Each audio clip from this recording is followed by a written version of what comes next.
Assalamualaikum warahmatullahi wabarakatuh. Halo semuanya, sebelum kita masuk pada pembelajaran kali ini, Ibu mau nanya nih, pernah nggak sih kalian melihat ada kain dengan pola-pola kecil yang berbentuk geometris? Nah, awalnya Ibu kira itu tuh hanya dekorasi biasa, tapi ternyata ada sejarah dan filosofi di baliknya. Teknik itu disebut sashiko. Pada pembelajaran kali ini, Ibu akan menerangkan tentang teknik sulam sashiko. Teknik sulam sashiko ini tidak hanya memiliki nilai estetis, tapi juga memiliki sejarah panjang yang berhubungan dengan masyarakat Jepang sejak berabad-abad dulu. Nah, kita mulai masuk ke dalam sejarah sulam sashiko.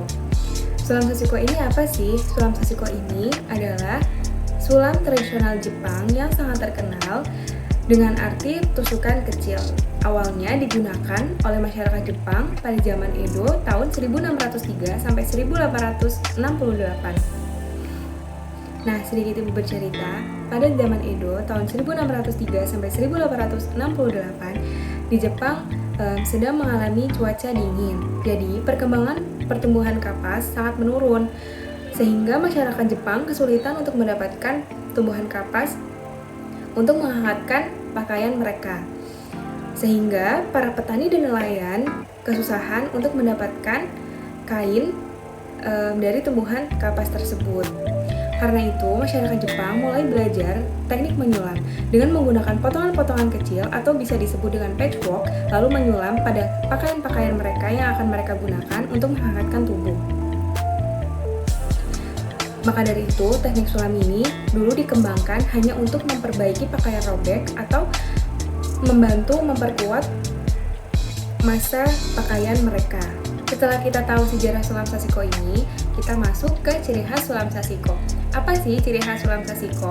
Ciri khas sulam sashiko itu ada 3. Yang pertama, yaitu menggunakan kain indigo. Yang kedua dengan benang putih atau benang yang cerah. Yang ketiga, yaitu pola-pola geometris. Pada zaman dulu, kenapa yang digunakan adalah warna indigo atau warna biru tua? Karena warna biru tua ini sangat gampang didapatkan dari tumbuhan-tumbuhan yang ada di sekitar masyarakat Jepang. Maka dari itu, kain indigo ini adalah ciri khas utama dari sulam sashiko. Tetapi pada era modern ini, sulam sashiko sudah bisa menggunakan kain selain warna indigo atau biru tua. Kenapa sih benang putih yang diambil? Karena benang putih itu sangat kontras dengan warna biru tua atau warna indigo. Dengan pola-pola geometris yang biasanya kita pakai untuk sulam sashiko ini, benang putih sangat memperjelas dan memperindah hasil karya sulam sashiko. Selanjutnya, kita masuk ke alat dan bahan sulam sashiko.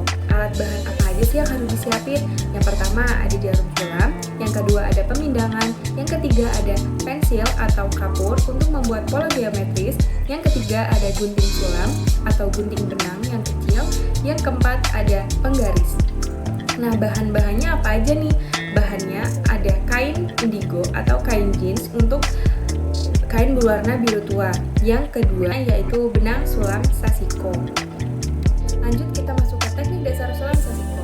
Sulam sashiko ini sangat identik dengan kesederhanaan, terutama pada teknik jahitan yang digunakan pada sulam sashiko, yaitu running stitch atau julujur. Running stitch ini adalah teknik jahitan sederhana yang berupa tusuk lurus dan teratur yang berulang untuk membentuk pola dengan running stitch ini adalah teknik jahitan sederhana yang berupa tusuk lurus dan teratur yang berulang untuk membentuk pola dekoratif pada kain indigo dengan benang sulam berwarna putih. Selanjutnya, setelah kita mengetahui teknik dasar jahitan pada sulam sashiko yaitu running stitch, kita mulai masuk ke pola geometris yang biasanya dipakai pada sulam sashiko. Nah, kita masuk ke pola-pola sashiko. Sashiko ini menggunakan pola geometris yang sederhana dan juga memiliki arti tersendiri. Pola sashiko ini sebenarnya sangat banyak. Nah, di sini Ibu mencantumkan 10 pola-pola geometris yang biasanya digunakan pada sashiko. Yang pertama ada asanoha, yang kedua ada seigaiha, yang ketiga ada kiko, yang keempat ada shippo, yang kelima ada yagasuri, yang keenam ada tatewaku, yang ketujuh ada kotsinagi, yang kedelapan ada fundo, yang kesembilan ada ichimatsu, dan yang terakhir ada bisamon kiko. Nah, dari 10 ini yang sering digunakan pada sulam sashiko ini ada 3. Yang pertama ini ada asanoha. yang kedua ada Seigaiha, dan yang ketiga adalah Kiko.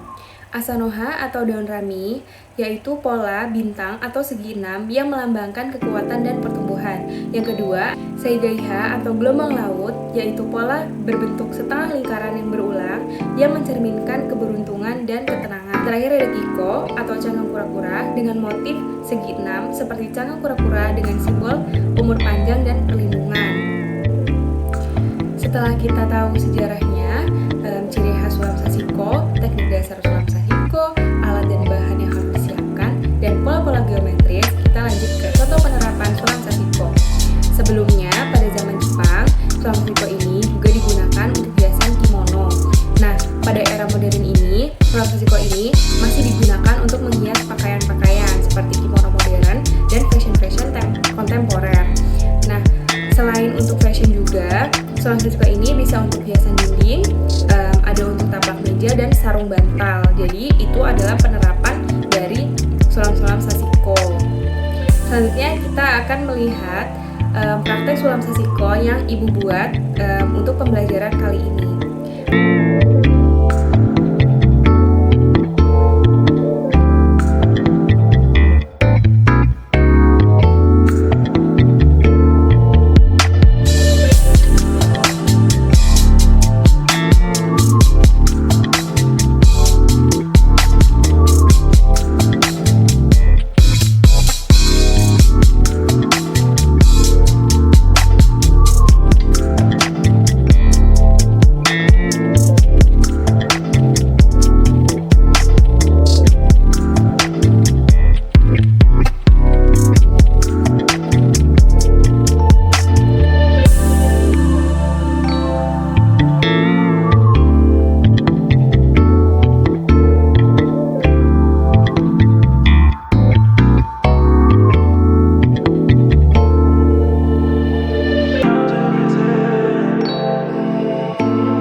Jadi sulam sashiko ini bukan hanya sekedar teknis hias semata, melainkan sebuah karya seni tradisional Jepang yang memiliki nilai sejarah, estetika, dan filosofi tersendiri. Pada pembelajaran kali ini juga kita jadi bisa menganalisa dan mengenal motif-motif serta memahami makna-makna dari setiap motif sashiko itu. Baiklah, kurang lebihnya mohon maaf. Sekian dari Ibu. Wassalamualaikum warahmatullahi wabarakatuh.